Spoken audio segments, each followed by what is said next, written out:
Good day, all, and welcome to the Teledigm Pulse podcast, your Rural Health Matters resource. Hear from your colleagues and industry experts on rural health issues and innovative care models that make a difference for rural hospitals, providers, and communities. Hello and welcome to the Teledigm Pulse. Shane, it looks like we're going to have some really good strategy talk today. We've had a couple of podcasts previously. Our second episode was all about virtual strategy, so we're going to chat today and have some conversations about rural strategy and some other hospital strategies.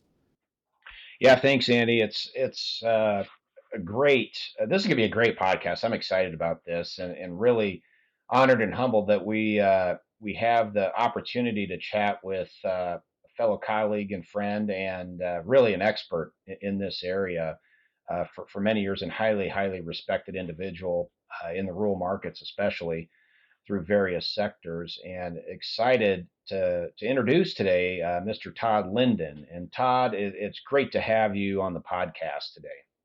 Thanks, Shane. Andy, it's a pleasure to be with you. Looking forward to our conversation. Yeah, perfect. Hey, listen, when I think let's get started and just maybe offer a little bit about yourself and some of your background. I know your background's vast in a lot of different areas, and excited to tap into all of those different areas throughout the podcast and see what you have to offer, which is significant. So, without further ado, Todd, if you wouldn't mind introducing yourself. Sure, happy to do that. I'm a second generation hospital administrator. I grew up in Boone, Iowa, where my dad was the CEO of a rural hospital there. Literally lived half a block from the hospital, and anytime the phone would ring at night, I assumed it was Dad getting called to the hospital, and I would go running up like a puppy to see if I could join him. Started working there when I was 12, mowing the lawn, worked in housekeeping, maintenance. I was an orderly, what we used to call the MAs back in the day. Got an EMT license, drove one of Dad's ambulances. Basically anything they'd let me do when I was in high school. Just fell in love with the place, and went to school in Iowa City, both undergraduate and graduate school at the University of Iowa. And then did a postgraduate fellowship at Iowa Methodist in Des Moines. And it was during that fellowship that a hospital in Jefferson, Iowa, Greene County Medical Center, the board chair called my preceptor and said we had just fired our CEO, and do you have anybody that could come and just do day-to-day leadership while we do a search for our next CEO? And so great opportunity for me to kind of wrap up my fellowship training, and drove up there about 60 miles each way every day. And after a month or two, they basically looked at me and said, "Hey, I think we've ended our search. Why don't you just do this?" And so had my first hospital. I think I was 27 or so, and just had a great experience there. It's a public hospital, 7 elected board members. Was there for about 5.5 years, and then moved to Grinnell, Iowa, East Central Iowa, to Grinnell Regional Medical Center, and thought I'd be there, 5 or 10 years. And 25 years later, it was time to probably wrap things up. So I had a great run there, fabulous hospital, great community, wonderful board and medical staff and leadership team, and just all of our teammates at Grinnell Regional Medical Center were fantastic. And so had a really great time there. During that time is when I really started to appreciate what governance could really do for an organization. And so not only served on quite a few community boards over those 25 years, but I also had the opportunity to serve on the Iowa Hospital Association board, and I chaired it. Actually, my dad and I were both fortunate to chair the state association at some point during our career, so that was kind of a cool thing.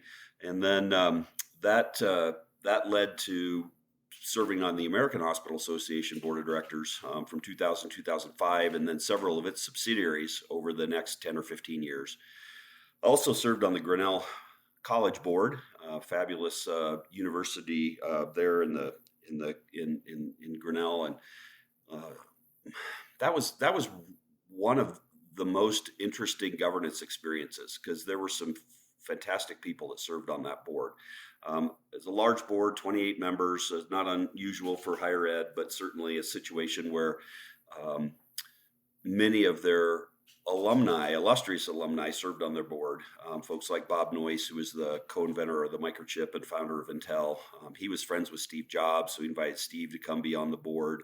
There's a guy named Joe Rosenfield, just a fantastic entrepreneur, owned a lot of the retail kind of stores in the heyday when Yonkers and Carson's and other stores like that. He was also an investor, master investor, and was friends with Warren Buffett. So he invited Warren to be on the board, and it was just a who's who of folks serving on that board. And I learned over the 16 years I served on the board and watched a transformation as that board really became outstanding.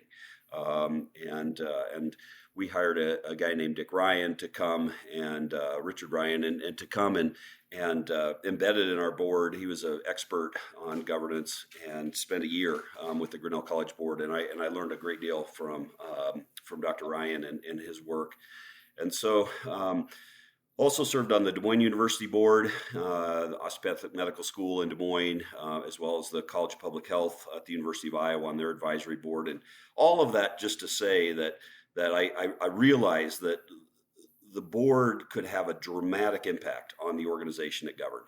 And so recognizing that, and it's sort of a blinding glimpse of the obvious, but the higher the performing board, the higher the performing organization. They set a high bar for themselves. That bar naturally goes to the institutional organization they're governing, and certainly that's no different for a hospital or a health system. And so that's where my passion is. That's where most of my work, since retiring from Grinnell Regional Medical Center in 2017, most of my work now is in the governance, development, education, and strategic planning work for hospitals all over the country. Yeah, that's an amazing journey, Todd. And yeah, there's a few folks that people may know that sat on that board with And, it yeah, turns out. in, I indeed. it's funny. I'm sure that when I think I heard when Warren Buffett was giving his talk here the other day that I think he mentioned, I served on board with Todd Linden, and man, what a great experience. Yeah, right. Yeah, I yeah. I'm sure that came up as, Yeah, as no, a big part of I'm his fairly talk. certain it did. But what an amazing experience. And gosh, as you and I've talked over the past couple of years, certainly governance does play a significant role, and particularly in a time where CEO turnover is relatively high, and there's a lot of financial and economic pressures on the hospitals as we know it today, among other things. So it's definitely a time that I think it bodes well to take a step back and kind of think beyond the strategic planning side of the equation. How do we build a strong board? How do we perpetuate board growth and perpetuate sort of those relationships that you've seen flourish and subsequently have dramatic impacts on not only hospitals but communities. So that all being said, obviously the strategic planning process, which you do a lot of, particularly in the rural markets, how has that changed today versus say prior to the pandemic? Now, obviously you have kind of all of your quote evergreen factors like financial issues, cost, those sorts of things, workforce sources, equity, clinician well-being, satisfaction, quality, blah blah blah. The list goes on. And most CEOs would say, "Gosh, those hit the list pretty much every time." Although workforce tends to hit the top, which is unusual up until the last couple of years. It's hit the top. So, but from your perspective, what have you noticed change when it comes to strategy? When it comes to a hospital, thinking, "Golly, what are we going to look like in 5 years or 3 years?" Well, I think that's the first thing, Shane, is there's just been a big shift in terms of how long the planning cycle is. We really talk now about 24-month rolling strategic plans. That's what I recommend to my clients. Thinking out 3 to 5 years right now with just how fluid healthcare is and chaotic, it's hard to look much beyond 24 months. Now, of course, that doesn't include major capital purchases or building projects.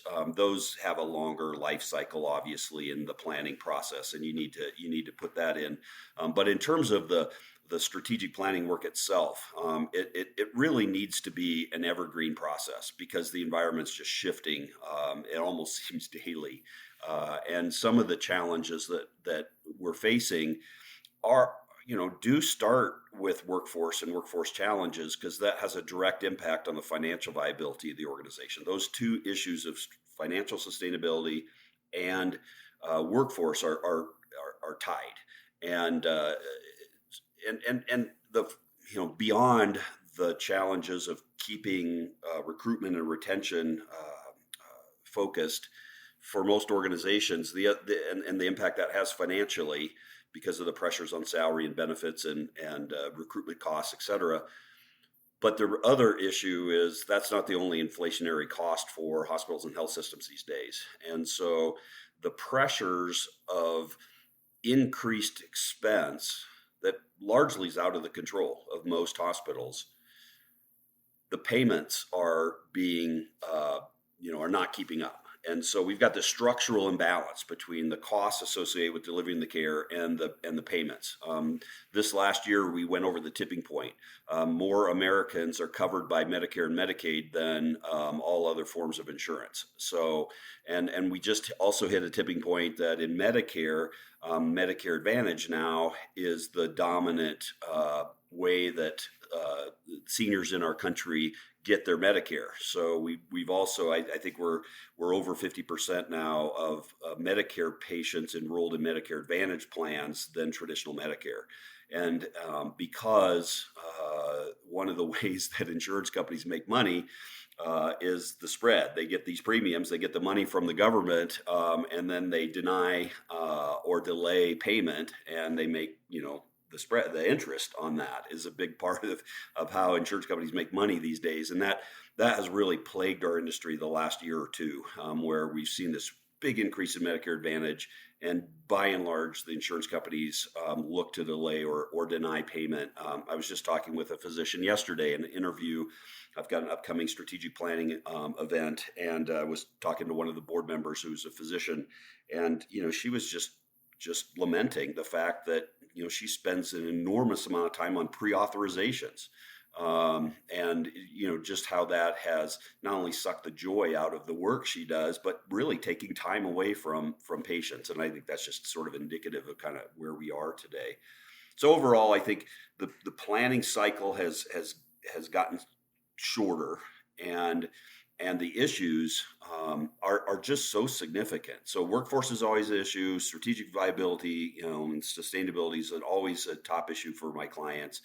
But then, as you point out, there are so many other issues. Trying to stay focused on quality and patient safety, that has to be job one, right? Of any board, of any leadership team.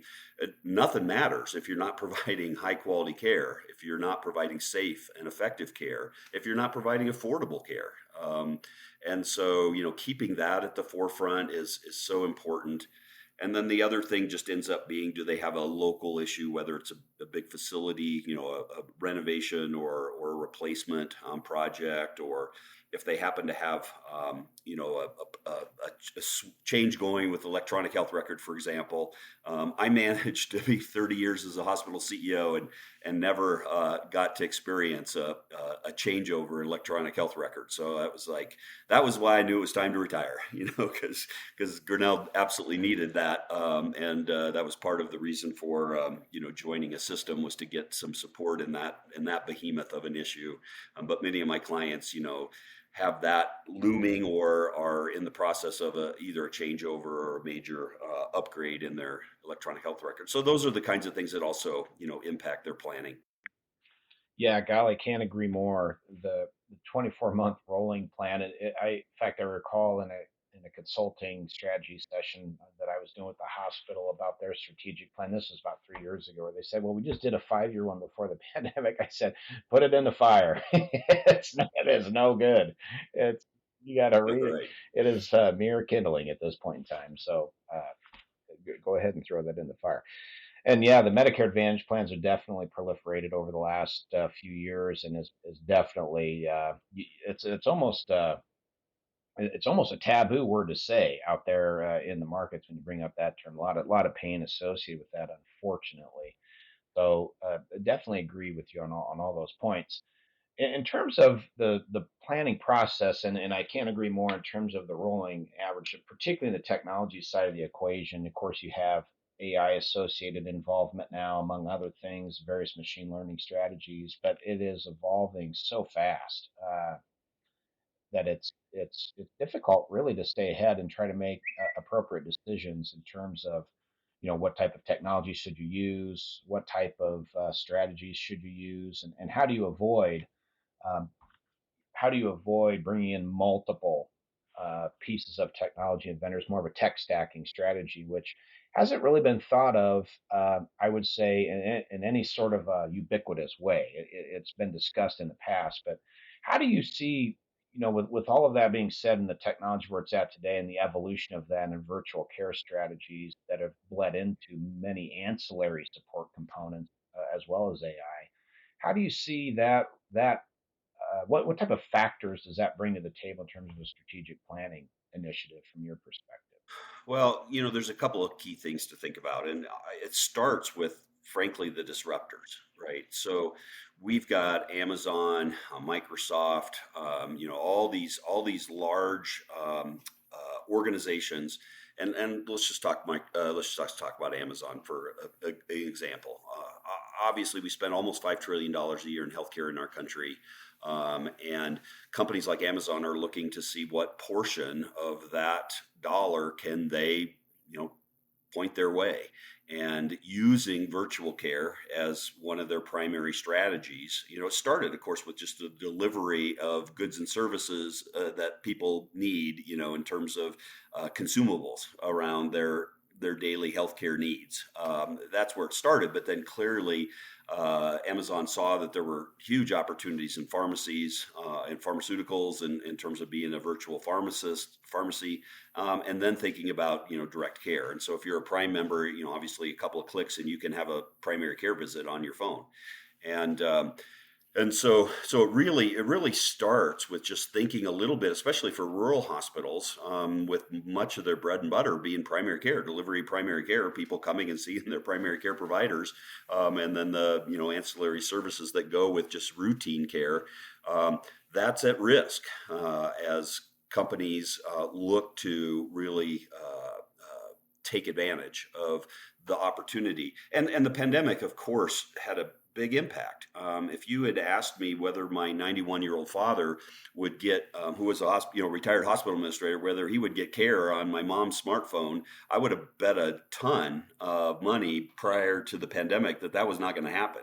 But the pandemic forced it. And then, people got a little taste of, wow, I didn't have to drive somewhere. I didn't have to sit in a waiting room with other sick people. I didn't have to fill out a bunch of forms that seems like I filled them out every time I go. That was pretty easy, right? And so I think the most recent survey I've seen is that patients will move from their primary care provider if they're not offered a virtual care for at least the easy stuff, right, by their provider. And that puts a lot of rural hospitals in a conundrum, right? Because many physicians don't necessarily believe that virtual care is as good as face-to-face care. And we could debate and discuss that. Certainly, accessibility, cost are compelling with virtual care. The quality, question, you could have a debate about that. But the reality is, if people say, I'm going to find a provider who offers me virtual care for at least a portion of my care, that puts a lot of pressure on organizations.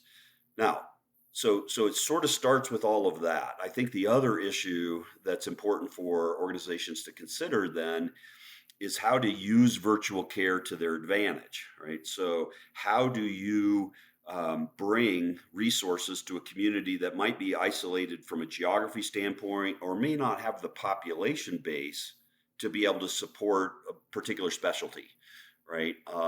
And so that's where, the work you do, for example, really comes into play because suddenly you don't have to put a physician in an airplane, or you don't have to, have a physician with windshield time trying to go out and, see a half a dozen or a dozen patients that, frankly, they could have seen 2 dozen or 3 dozen staying home. And so now, can you take advantage of the technology that's available to provide really well-defined virtual care and or a network that allows for access to services that a hospital in a rural community really could benefit from in terms of meeting more of their community's healthcare needs.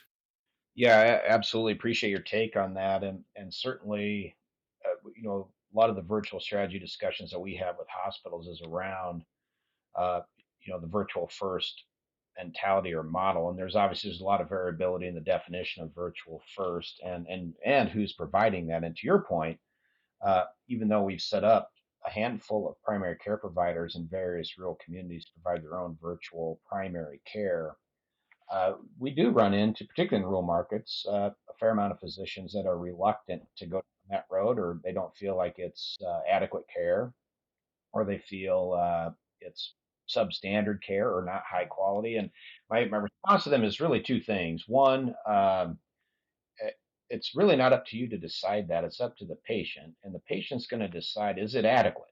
And if they come away with it's adequate, the convenience is just you can't compete. You just can't. And so we can, yeah, I agree with you. We can have a debate over whether it's quality enough or not, but nonetheless, boy, the convenience factor is a big deal.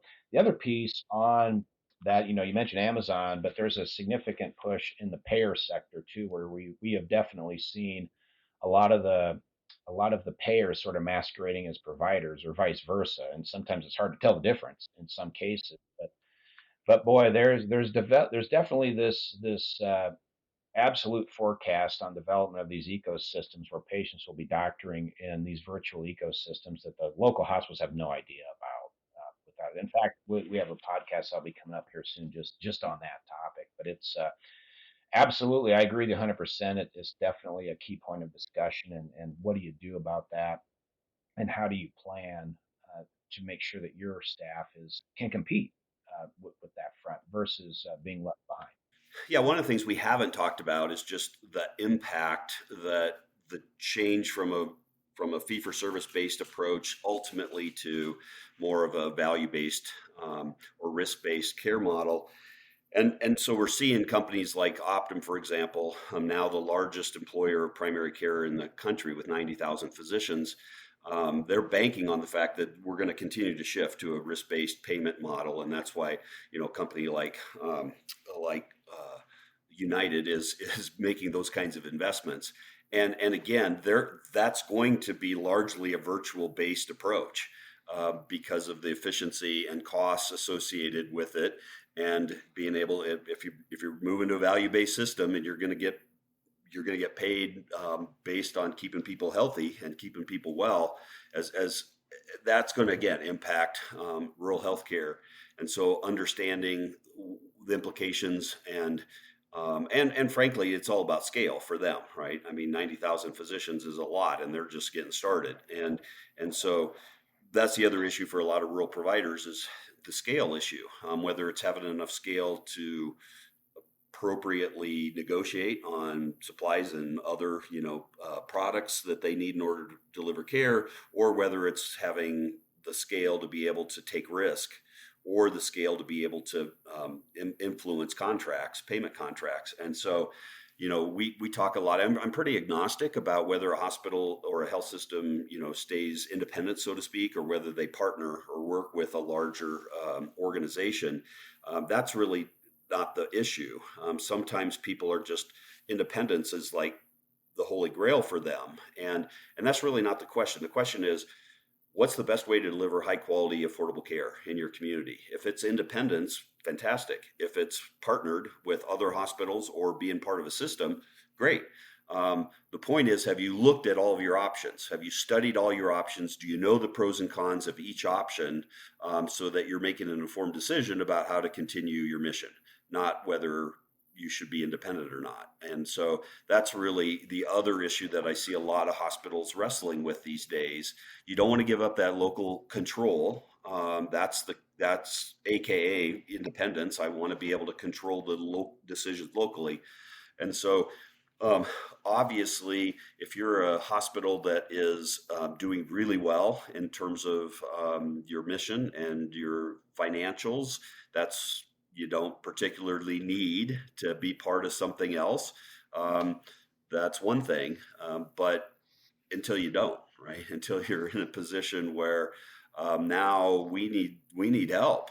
because we've drained our bank account, and the market forces are not allowing us to have the kind of margins we need to reinvest in plant and equipment, keep our salaries where they need to be, et cetera. And now we're just, please, somebody take us. Well, now you've given up any bargaining power to be able to have some reserve powers to keep local control, right? And so that's the yin or yang here, is constantly monitoring what are all of our options, and how do we make sure that we're staying strong so that we can, if it makes sense to be part of something larger, we've got some ability to negotiate some of that local control that, we desperately want to maintain. Sure. I think that's a challenging question for any board. I would think. I mean, you've been in the weeds on that for decades in terms of how those discussions go. And certainly we've seen it both ways. We've seen it where they remain independent and stay very strong as an independent organization and continue to flourish. We've seen others that stayed independent that perhaps shouldn't have, and have continued to decline over time. We've seen organizations that have partnered with another entity that have declined substantially and in fact closed, and we've seen others that have partnered and have flourished. So I agree, it's a difficult decision for certain. And then with all these other associated factors, I can only imagine.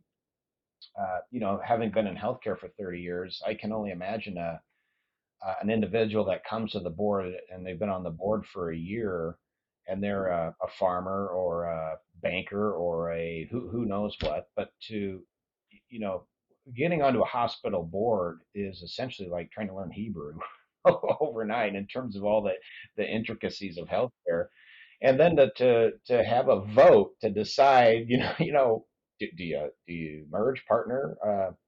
Well, how do you handle those types of discussions, or what do you recommend from a board perspective at least from my perspective, how do you get people up to speed as quickly as possible to be as informed as possible when it comes to making those types of decisions? I've got several things embedded in your question there, Shane. Let's start with getting people up to speed. Most of the time, when I work with boards, my own boards over the years, and working with other boards, talking with board members, most folks say it takes between 2 and 3 years to get to a point where you really, if you don't have any healthcare background, right? Obviously, if you're a nurse on a board or you're a physician on a board, that's a different story. But if you're an accountant or a banker or a lawyer or a rancher or a homemaker, and you don't have that healthcare background, it typically takes 2 to 3 years to get up to speed on just appreciating, understanding the complexity, right? Peter Drucker said decades ago that hospitals are the most complex organization that humanity's ever created. And that was a long time ago, and it's way more complex than when Peter said those words, right? And so Yeah, he was spot on there. yes. So it takes, several years to really get up to speed. Now you can accelerate that by having a real high quality orientation program for your new board members, right? So simply handing somebody the bylaws and set of policies and saying that's your orientation, that's not adequate, right? So having a really high quality orientation program so that you can speed up that learning curve, right? With that, offering a board member a mentor, a board buddy, somebody who's been on the board to really be partnered up with a new board member, that can accelerate that learning curve. Having an ongoing board education effort, having a governance committee that's all about the care and feeding of the board, right? That really helps with providing education and resources to help board members really be able to get up to speed. All of those things can, accelerate the learning curve. But ultimately, that it just takes a little while. And so that's the first part of your question. How do you get somebody up there? The other part of your question is, how do you put a board in a good position to make good decisions? And that's all about making sure the fundamentals of good governance are in place. The duty of care, obedience, and loyalty, those fiduciary duties that the board has, truly understanding how do you maintain conflict of interest in a way that keeps the trust with the stakeholders?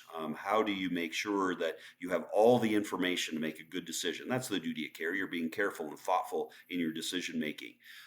You have to have a board that's willing to speak up, right? Sometimes folks kind of sit back. They're not sure what to say. They don't know how to articulate their position. They don't want to look dumb, right? And so they tend to not engage. So getting, that's where board leadership really comes into play. Shane, we haven't heard from you on this topic tonight. What's going through your mind? Andy, what are you thinking? You haven't said anything yet, right? That's an effective board chair that's making sure to pull all the thoughts in and create a culture where people feel comfortable asking questions, and making their point of view, even if it's, a counter view to what others have shared. Having that full perspective leads to the best decision making. And so those are a couple of thoughts about how you get a board in a position to wrestle with some of these, difficult issues. Gosh, that's those are a lot of gold nuggets right there, Todd, for a lot of hospitals to embrace for certain. And it's definitely a time where, man, the learning curve. I mean, it was difficult 10 years ago. It was difficult 5 years ago, and today it just seems like it's exponentially. To your point, what Peter Drucker said many moons ago is it's exponentially more difficult or complex than it was then. So yeah, I can only imagine the challenge of somebody coming into that environment that has, limited to no healthcare related experience. And in some instances, at least from my perspective, I've seen perhaps some of the clinicians that come in that maybe think they have a handle on the administrative side of the equation on hospital operations, or the billing side, for example, or the flow of various things that maybe they don't spend as much time as they should trying to understand that part of it. What are your thoughts on that? Well, Shane, the reality is you want a clinical point of view on your board.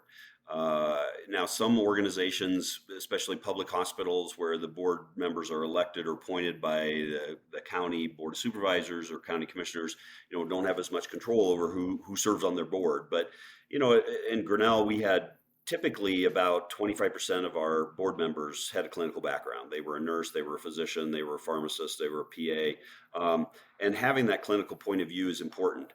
I will say that just because there's a clinician on the board doesn't mean they're expert in quality. They may be expert in their particular field, but sometimes I see boards just say, "Oh, we'll let the doc or let the nurse be in charge of quality." Part of the board, and definitely they should be part of it, but maybe not have an extensive background in quality improvement and understanding how you build a strong quality program. That said, to your question, I just recently was working with a physician who's serving on a board, retired after 35 years of practice in the community, went on the hospital board. And this board utilizes what we call board rounding, or hospital visits, where board members make structured visits to the hospital so that they can see sort of firsthand how the lab works, or how housekeeping, what happens in dietary, et cetera.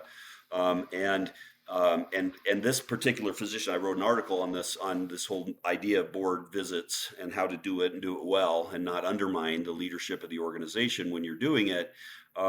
And this physician, I quoted in my article because he said, I thought I knew everything about the hospital after practicing there for 35 years. And as it turns out, I only knew a very small sliver. And these hospital visits have been extraordinary for me to have a much better understanding of the organization. And so I do think that sometimes physicians, especially physicians, when they serve on boards, can be a little overpowering for the lay members of the board. So you have to be thoughtful about who you select. You need to appreciate and work with the issues surrounding conflict of interest if they're practicing physicians. But those are all worth working through, because that clinical voice, especially with that notion of the patients in the center of all this, right? We're dealing with all these issues all the time of payment and regs and the disruptors and all these things. You got to keep quality, as I spoke on earlier, number one. And I think often the clinician voice on a board can really help do that. Yeah, I can't agree more. I think having the clinicians involved is spectacular, and the rounding's a great piece. I think that's phenomenal, and certainly going to learn a lot as long as that's done well. So I think that's a great piece of advice as well. And I can't agree more, Todd. Your point of the CEO turnover at 4 years or thereabouts, and man, it makes it difficult to really sustain a quality program. And I think certainly emphasizing the relationship with the board is so important. And I think, in my experience, has been underestimated in some instances, I believe. Yeah, But certainly, anyone would do themselves well to really take a step back, say, how's our board? Can our board be better? Can our board be stronger? Can our board be more influential in the stewardship strategy of the organization? Simply because the community is counting on the board. The community is counting on the board to deliver and to absolutely. keep that hospital viable in their community as an anchor in their community. And Yeah, well, man, the board plays and let's tough talk role. let's talk a little bit about that turnover issue, right? So we're somewhere between 4 and 5 years, the average tenure of a hospital CEO in our country today.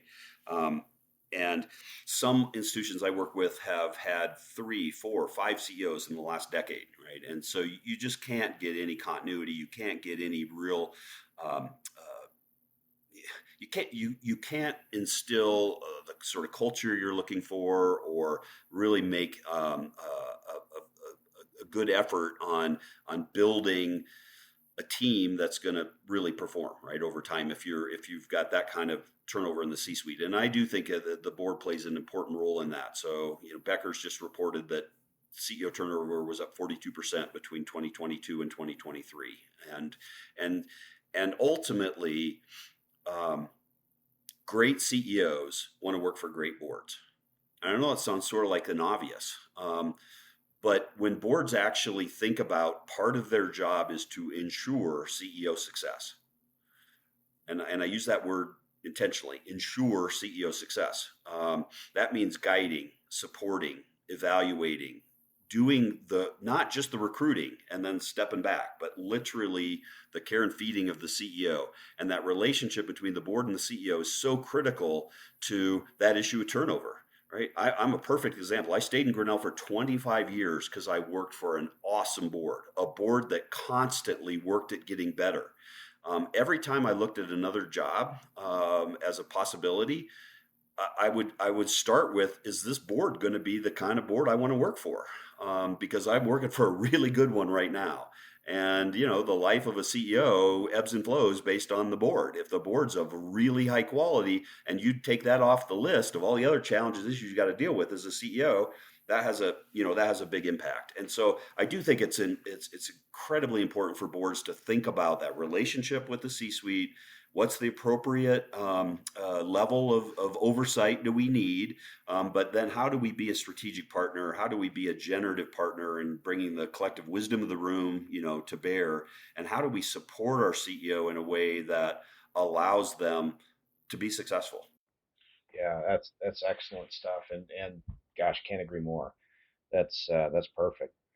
And I think that the rural markets are definitely, uh, boy, it'd be great if all of them had that. And I understand too. Certainly, we've been into some scenarios where if they're elected, it makes that a little bit more challenging in terms of attracting the exact right mix on the board based on an election process. But Well, yeah, yeah, and often elected boards are also smaller. So lots of the public hospital boards I work with are five members, and that's a really small number, right? You can have one, even well-meaning, but somebody that doesn't follow good governance principles can really make an impact when they're 20% of the board, and and and and so there are just challenges that public institutions have when it comes to good governance, because you can't really think about, or it's hard to engineer your board to have the kind of skill mix, the kind of geography mix, the kind of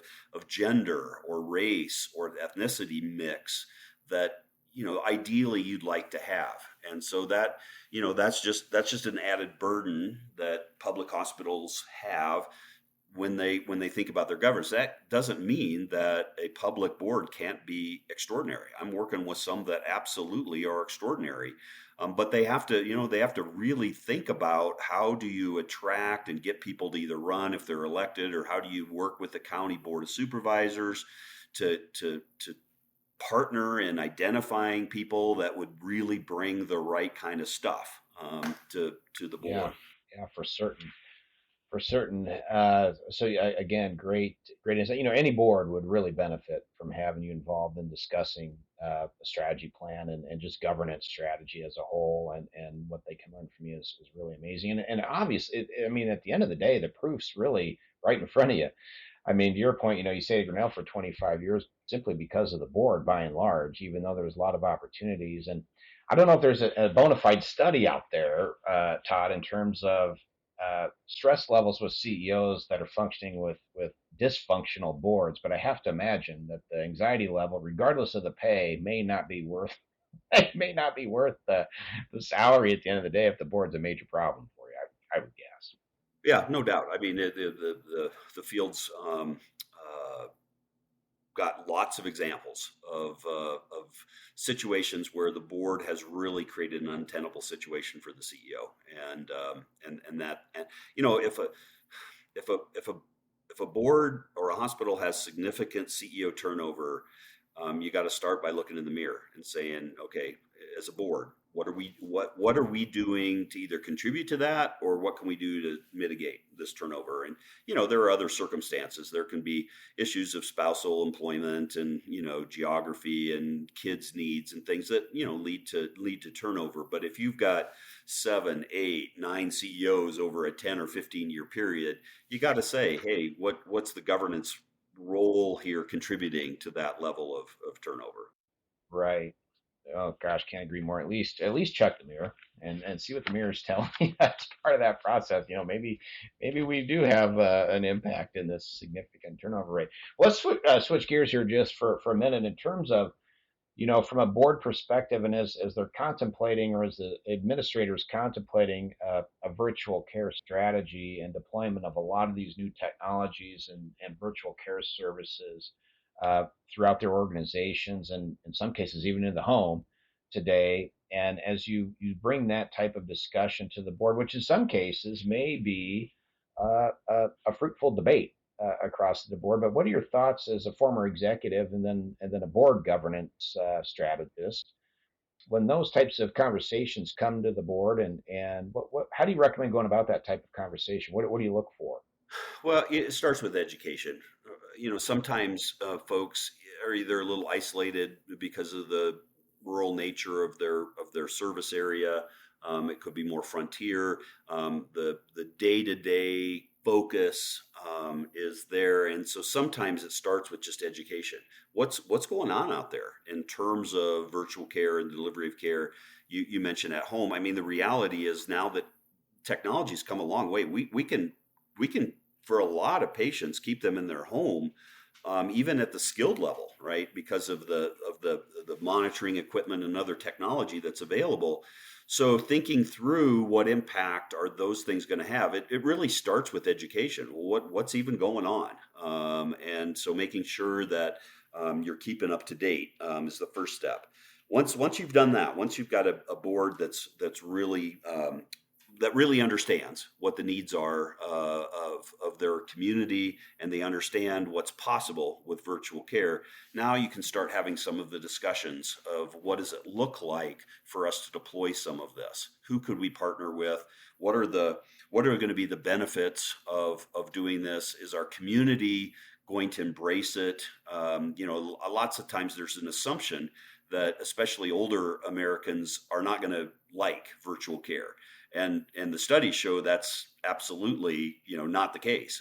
There are plenty of studies that show all ages. Of course, younger folks that grew up with computers, grew up with phones, much more comfortable deploying the technology. But in terms of once a senior understands it, again, the benefits of because of travel mobility issues or other challenges, virtual care offers a convenience level that many people embrace. So I think part of it is not only understanding what's available, thinking about how it might be deployed, but what would be the uptake, what would be the community response if we were to do this. I think are part of the discussions. Yeah, I can't agree more. A lot of the I think back to a lot of our most successful programs, and especially more what I would qualify as more of the invasive programs where we're starting telehospitalist models or large acute care program strategies that are a dramatic shift from where they've been in the past. And the grassroots engagement of the community is so important in those models. And I think it's important to start with the board, and so that the board can articulate, at least to the best of their ability and knowledge, what they're going to be up to. Because particularly in those smaller communities, the board members are going to be running into the folks out in the community who are going to be asking them, so hey, I heard you have this Star Trek thing going on at the hospital. What is that? And I think it's important to beyond the C-suite, really have the board fully engaged. I've done several board presentations, and I got to tell you, the questions from the boards generally are very intriguing. In fact, there's been some of the most robust conversations I've had, just of significant interest in just trying to understand it. But golly, it can really have a meaningful impact to the tune of when the communities and the surrounding communities in first and primary and secondary service areas catch wind that I'm not going to be transferred now if I go to the hospital like I have been for the last 5 years. I'm actually going to go there instead of just driving past them to the tertiary center. So it really is a significant board role to be involved in that process. Again, I've seen it work dramatically well, and we've seen instances where we've seen ED volumes increase by 30% after a year and a half of the program, just because the community finally gravitates back to the local facility. Yeah. I'm a believer. When I was at my first hospital in Jefferson, Iowa, back in the late '80s, the Iowa Communication Network was being was being born, and that was largely a fiber optic statewide network that was going to support education. That was the governor's, sort of vision, and the legislature put a huge chunk of money to build this fiber backbone in Iowa in the late '80s and early '90s. And I remember they were literally laying the fiber across the hospital, our property. And we just finished doing some landscaping, and here this big trench was getting dug up. And I remember walking out there and saying, "Who are you guys and what the heck are you doing?" And, they were like, "Oh, we're putting this fiber optic cable in." And I'm like, what? And when I started to learn a little bit more about what they were talking about, a couple of us in the healthcare field started lobbying the state to give us access to the Iowa Communication Network, give healthcare access. And that ultimately happened.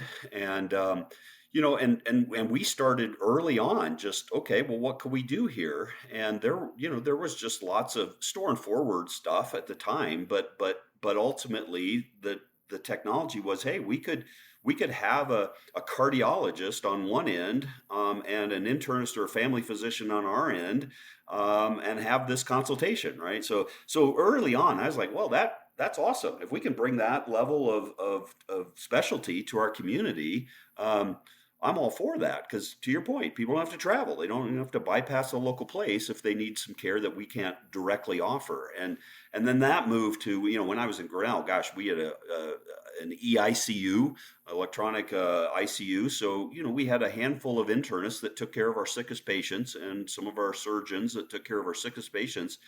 But they needed, with only a few of them, they needed to get a good night's sleep. And so having access to a tertiary center with intensivists, with critical care physicians that could take care of our patients at night so our docs could get a good night's sleep was a huge part of us being able to keep sick patients in our community. And so the point that you're making is such an important one, that if you can harness the technology and bring higher levels of care to your community, you suddenly now can not only keep patients there where they want to be, closer to their families and their support systems, but you also got an economic impact there as well. Not only using, ancillary services, local hospital, but so often those things end up getting repeated for patients. If they start in your institution and you do, a battery of tests, and then they move on to a larger healthcare organization, they more often than not repeat those same tests, right? Because they can, and they can charge for it. And so part of our model sort of supports that. So all of this creates a more efficient, higher quality, better outcomes, and higher utilization in the local community. And I think that's why we're seeing such an uptick in it. I'm excited about how that can continue to keep rural hospitals afloat. Yeah, it is. It's been an exciting development over. Obviously, a lot of this was going on prior to the pandemic, and then of course the pandemic. I don't know that it necessarily elevated the acute care strategies in terms of the concept, but it definitely we're providing more of it certainly during the pandemic. But what it did do post pandemic was, or as much as you want to call it post pandemic, but where we are today has certainly lent itself to the conversation much more open, much more open dialogue around these types of services and the thought process of golly, we can do more to keep patients in our community. And I would say that a lot of the aha moments back in the pandemic was when we were, to your point, we do a lot of pulmonary critical care, and a lot of these smaller hospitals that were forced to keep these types of patients said, you know what, we can actually do this. we can, we should consider augmenting our strategy to keep some of these folks rather than such a low threshold to transfer. So we've definitely seen great success stories on that front. So Well, just think about the number of lives that have been saved by in the ERs, for example. If you're in a rural community and your ERs being covered by at on call folks, and maybe they're PAs or nurse practitioners that have certainly the capability of taking care of lots of things in the emergency room, but if you've got access immediately to board certified ER physicians that can back up and support and offer consultation to somebody, especially if they're a little isolated. There's been countless lives saved by bringing that expertise into the ED, and I think the other thing that's important to point out is sometimes patients simply will not travel. They're if they can't get the service locally, they're going to go without, and maybe unadvisably so, but they don't want to travel to. They either don't have the capability to travel, they don't have the social support to travel, or they just have the fear of driving into a metropolitan area and going to some behemoth of a hospital or system, and so they go without, and either suffer or ultimately die because they're just not going to go. So again, the notion of what we can do to put people in a position where they can get the care locally, where they want to get the care, that's a tremendous gift to a community to bring that level of expertise and technology to bear. yeah, I appreciate all of that, and definitely the patients. I know they do, and to your point, the lion's share, 95+%, absolutely want to stay at home or around home, close to home in their local hospital when it comes to receiving care. And by most accounts, that receive better care in a lot of those instances. So it really is a significant impact on the hospital, not only for the patient and the travel, but the associated economic benefit, downstream benefit that the hospitals provide for those communities. And so it's definitely a mission worth trying, at least trying to continue in terms of helping our rural hospital market sector for sure. Well, listen, Todd, I really do appreciate you taking time out of your busy travel schedule and spending some time with us today in our podcast, and really appreciate all the expertise you shared and the information that is just really again, I can't emphasize the number of golden nuggets that you dropped today. But if somebody's interested in getting a hold of you, how do they get a hold of you? Yeah, so Linden Consulting is easily accessible. It's a huge company. It's me, myself, and I.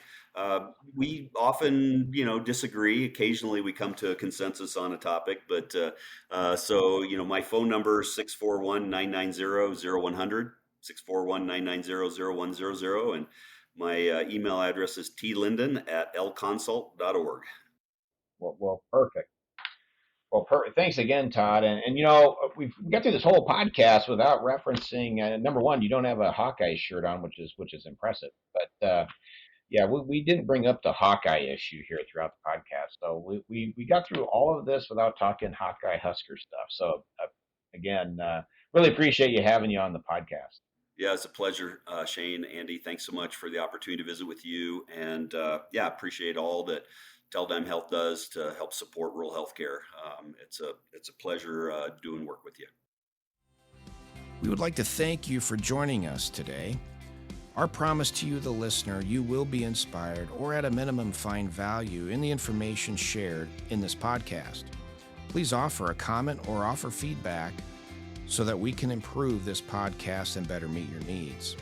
Please remember to share this podcast with others that you feel may get value out of this by listening. And it's always helpful to subscribe to the podcast channel so that you're aware of future episodes and releases. In addition, if there is a rural health topic you would like to have covered on this podcast, please leave us a comment, or you can send an email to pulse@teledigmhealth.com. That's pulse@teledigmhealth.com.